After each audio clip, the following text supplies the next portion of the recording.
Welcome to Windows to the Wild. I'm Willem Lange. You know, the outdoors has a way of empowering people. You get a sense of freedom here that inspires and creates a feeling of belonging. Now, today, we're going to hike with a class of second grade students led by Littlefoot.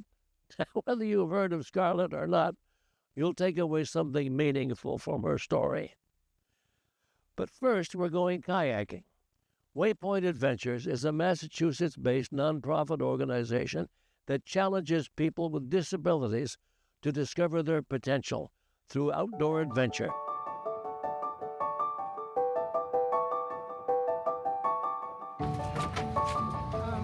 Dan, I got my hands on the boat, so don't worry. Yep, it's not going anywhere.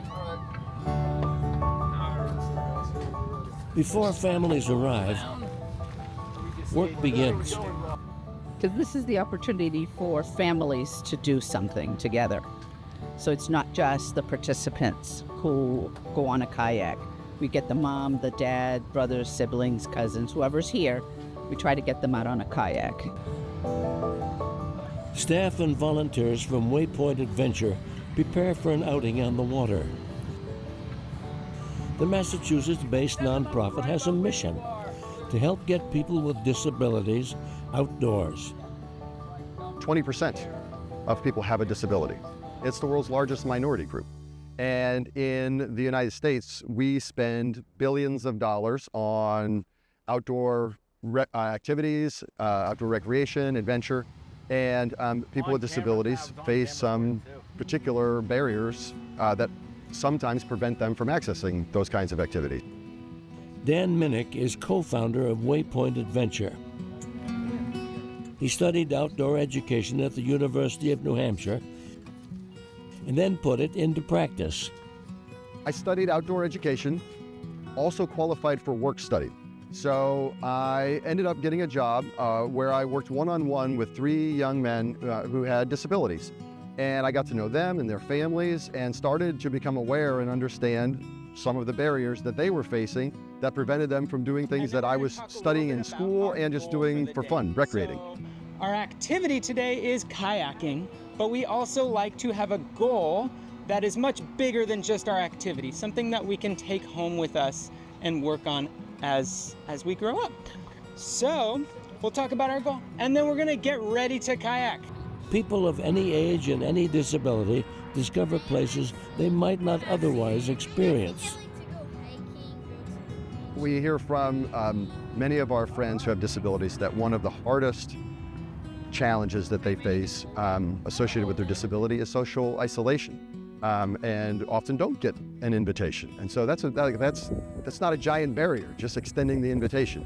And then, sure, as we look around with some of Waypoint's adaptive equipment, there are some pretty cool pieces of physical, adaptive equipment that help to make programs accessible. Today's adventure is a kayak trip in Boston Harbor, right off Logan Airport's runway. My partner Victor and I just met, and now we've got our life jackets, and we carried our boat down to the water. We've practiced using the paddle a little bit. Are you ready? Victor. What do you think? Thumbs up or thumbs down? I'm excited because it's his first time alone, and I really feel like he can do it. Yeah. So thank you for that, for this experience with all this group. I really feel like happy for my kid, like a family. Navigating barriers isn't always easy. You clear one and another pops up. Then learn quickly that language can sometimes keep people isolated. A former Boston Public School principal, Claudia Gutierrez, who is on Waypoint's board, has been coming into the office and individually calling families and often speaking to them in Spanish to extend the invitation and say, come on, yes, you can participate in this and you should consider. East Boston has a large Latino community, and English is not a very strong suit, so you're a parent with a disability and you really can't communicate effectively with someone who's going to take your child out to rock climbing outdoors, or to bike ride, or to kayak out in the ocean. So if you can't really communicate well with that instructor, you're going to say no. But with me, I'm able to talk to them. I'm able to ease their worries. I'm able to answer any of the questions they have. And knowing that someone they trusted before with their children is going to be here, also protecting their children, I think brings their anxiety levels way down. Claudia's experiences in schools led her to Waypoint as a board member. When I became an administrator here in East Boston, there really wasn't anything for my children with disabilities to do. Some programs, but school partners would come to the school and do some activities with the children with disabilities, but not out in the open, not out in nature. There was nothing. No one was trained, and no one felt comfortable enough to take some of our students to some of these activities.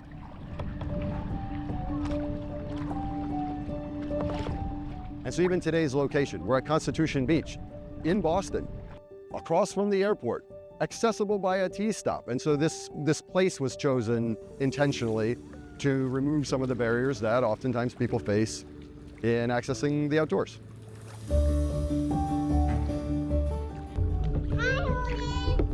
Hi, Margaret. I'm kayaking with you. You are? Yeah. I'm Yvette Neal, and this is Holden. He's 13. Yeah, I'm 13. My name is Holden Neal. Holden is actually the first person in the family that got involved with Waypoint when we first moved to the Boston area from Austin 2.5 years ago. He was invited on some field trips. And what were the first Waypoint field trips you had? I think he had... I had a lot. I had a rock climbing field trip. Yeah, the rock climbing was the first thing that he did, and then you started doing kayaking with Waypoint, right? Next scene, check it out. What kind of crab is that? Oh, it's a crab shell. It's just a shell. What?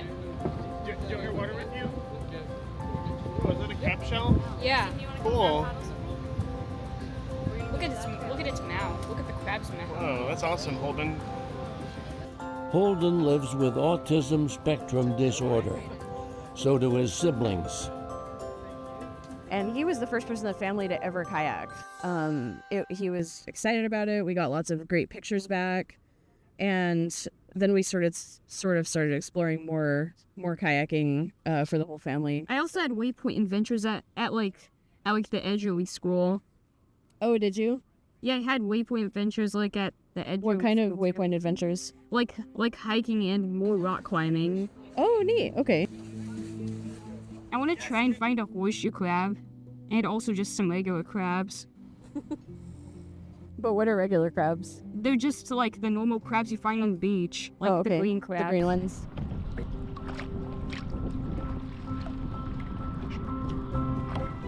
What does it mean to be outside in nature?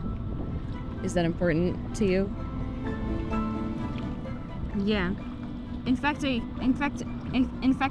found playgrounds not interesting. Instead, I just like to look for bugs. Yeah, he's kind of always been that way. I think all of the kids, they really like insects and nature, and really their favorite thing in the world is just to be outside.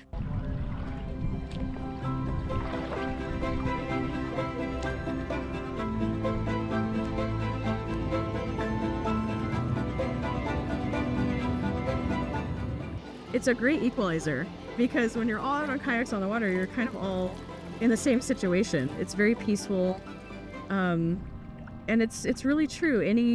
Whether you have mobility issues or sensory issues, as long as those needs are met ahead of time and you know what those are, which Waypoint does, they meet all of those needs.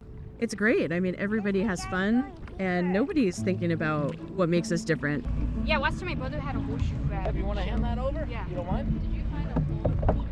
We haven't found one. We found a molted shell. Yeah. What's it feel like? The texture? It feels really spiny.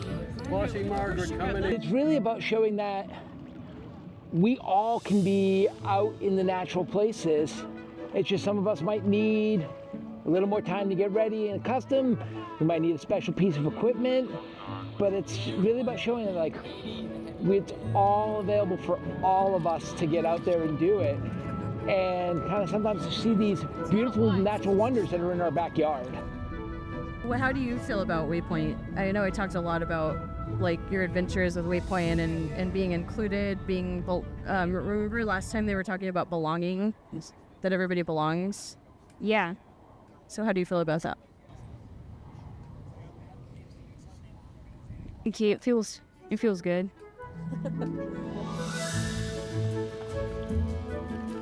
The idea of belonging and what it means, because it's not just belonging with one another in a group, but also belonging with nature. You know, that could be another idea of belonging is we're belonging somewhere in the world or somewhere in nature.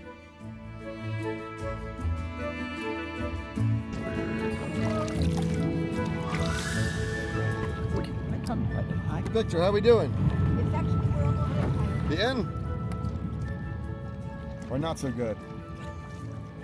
We decided we'd rather go swimming, so we just dove out of the front of the boat. And so we fished you out of the boat, put you back in the seat, and then the next time we decided, why don't you just come back here? Hang out back here. Here, let's show them what we can do. Ready? You work with me. Ready? 1, 2. 1, 2. Has my personal mission changed over the last 15 years? I think the exact same reason that I got into this was that I love spending time outside, right? When I go on an adventure, it ignites my own personal enthusiasm for being alive. It challenges me, and I either find, oh, I wasn't ready for that, or I did more than I thought I was capable of, and it helps me imagine new possibilities. Is exactly what I'm so enthusiastic about being able to share with people who sometimes don't have that opportunity. 1, 2. 1, 2. 1, 2. Good job. We take you to Guilford, New Hampshire, where an extraordinary hiker named Littlefoot invited her second-grade classmates to go on a hike with her. The purpose was much more, however, than just a simple walk in the woods. Just when most students at Guilford Elementary School pack up to head out the door, Kim Lesniewski and her granddaughter Scarlett head in. We gotta put all those things away.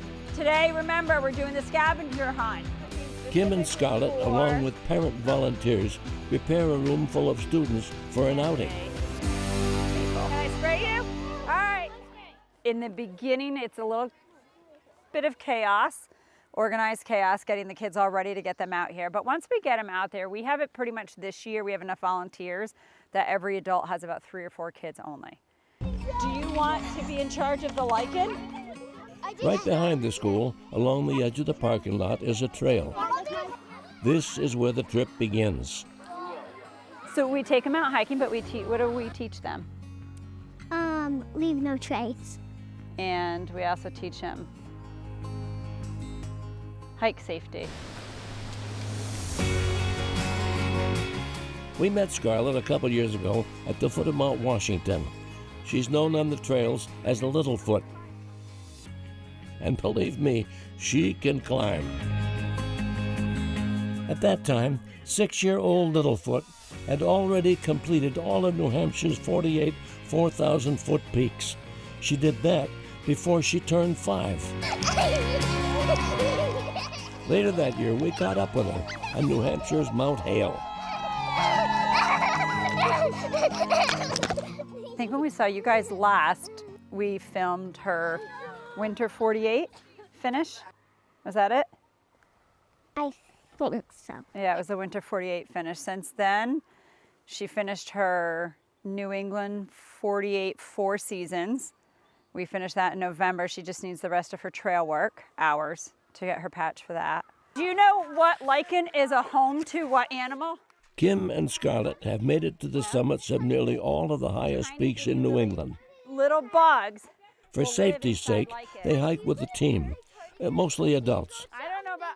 It was Scarlett who kindled the idea of getting her peers outdoors. Oh, Scarlett, what kind of lichen is this?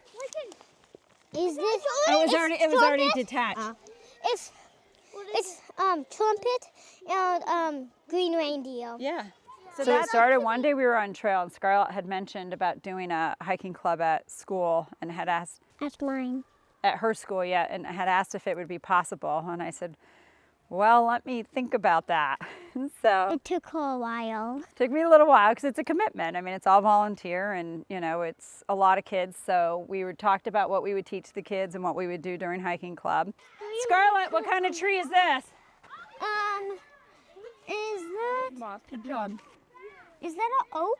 It is, but it's a little sapling. So it's not quite a big tree yet. She said to me, she's like, I want to show kids that they can go outside and have fun instead of being at home on TV or sitting on the couch and watching TV. And I think it's just to foster them. And not everybody is lucky that they have somebody that loves to be outdoors and hike. So I think that this allows us to reach a lot of kids. They're our future. They're the next generation. So it's important to teach them about being outdoors and how to be safe, especially. So that way, as they grow up and they mature, they can teach others. Where did the spider go?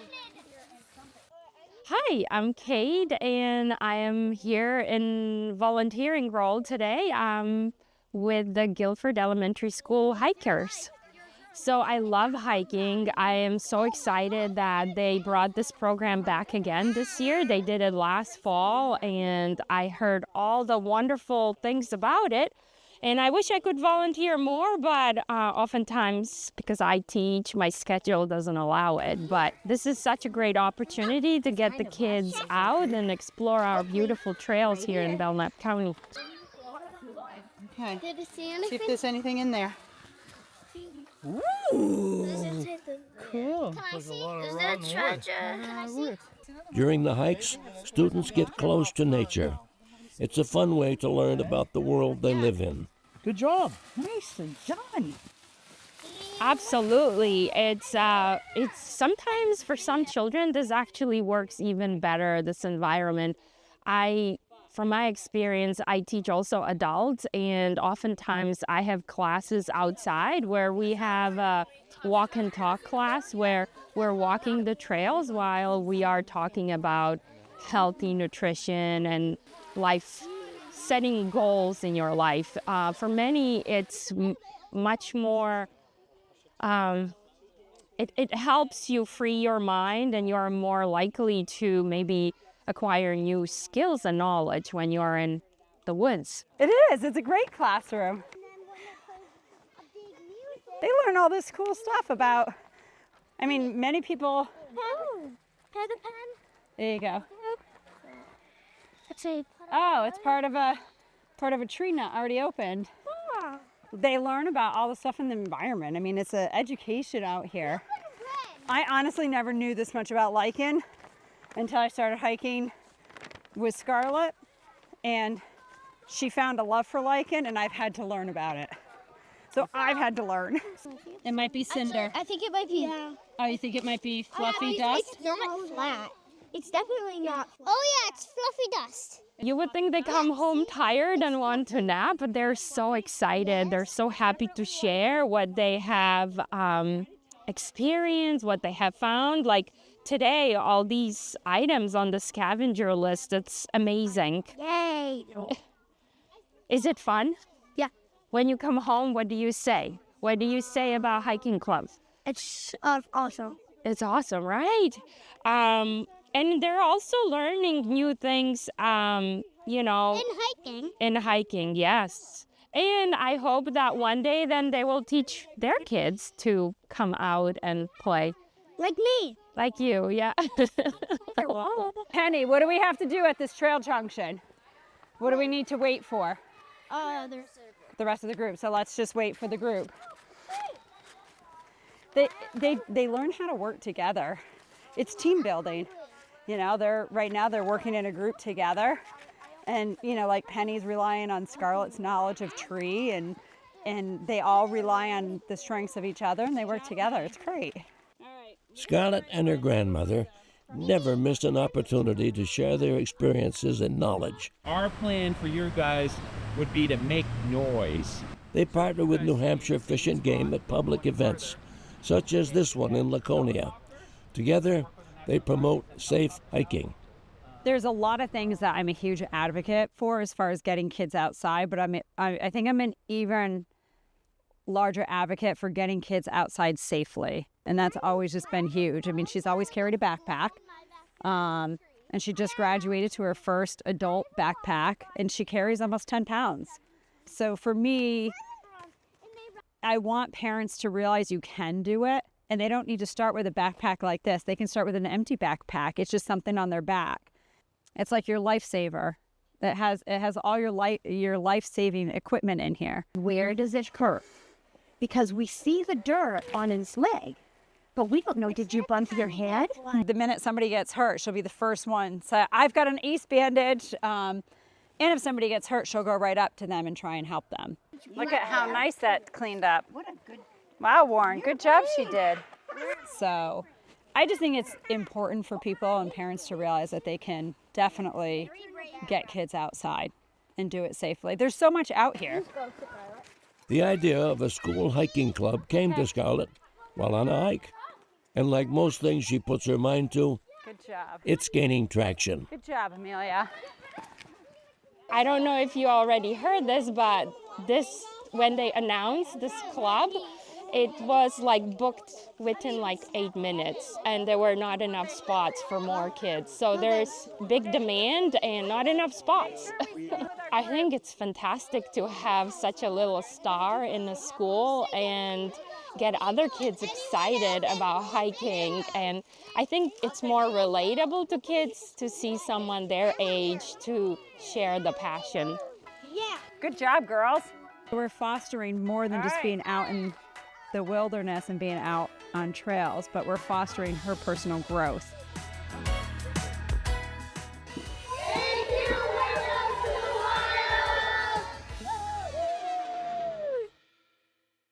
Well, we've come to that place in the show that I've always liked least, when we have to say goodbye. So I shall. Bye-bye. I'm Willem Lange, and I hope to see you again on Windows to the Wild. We leave you with some sights and sounds from around New England.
Support for the production of Windows to the Wild is provided by the Alice J. Reen Charitable Trust, the John D. McGonigal Foundation, the Bailey Charitable Foundation, Rhodes Scholar, and viewers like you. Thank you. Make a gift to the wild and support the Willem Lange Endowment Fund, established by a friend of New Hampshire PBS. To learn how you can keep environmental, nature, and outdoor programming possible for years to come, call our development team at 603-868-4467. Thank you.